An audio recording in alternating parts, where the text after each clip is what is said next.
There's something I do that I learned the hard way with Clear Sales Message to get to the truth of the matter in terms of creating messaging that works, and that is what we're covering in today's episode 709 of the Daily Sales Message podcast, where every single day I share a piece of simple and actionable advice that's designed to help you feel more confident and sell more stuff too.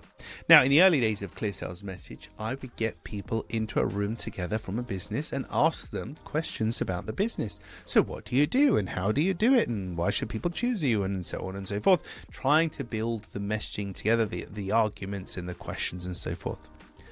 And then I realized that in a group, people tend to agree with one another, and I'm going to say lie, but I don't think nobody means this in like a really harsh way, but they lie and they pretend to know things that perhaps they don't know because they don't want to look stupid in front of their peers and in front of their superiors.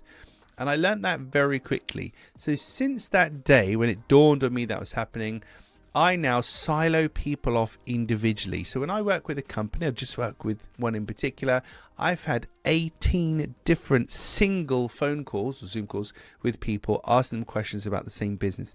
And that's because rather than one big session with everybody, which would be more efficient from a time point of view, but it wouldn't get me what I want, because I know that one-on-one, people are extremely honest and extremely candid. You can kind of catch them off guard, as it were, and you get the answers that you really want. Now, this isn't for me to tell on anybody or anything like that, but it's for me to get the real truth, the inside scoop, without people pretending to know things and protect themselves and covered in their ego.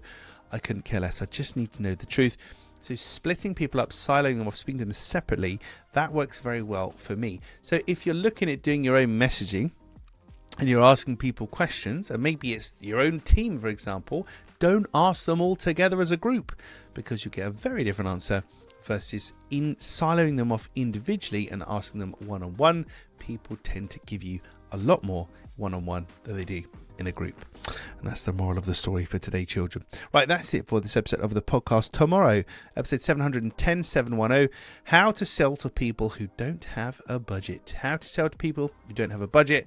That's what we're covering in tomorrow's episode. In the meantime, if you haven't already, please hit the like, subscribe, share button, comment below, interact with the podcast in any way you can. It just helps us to reach more people with our practical and free sales tips, strategies, and advice. Right, that's it for this one. Thank you for listening or watching all the way to the end. I'll catch you tomorrow for another exciting edition of the Daily Sales Message.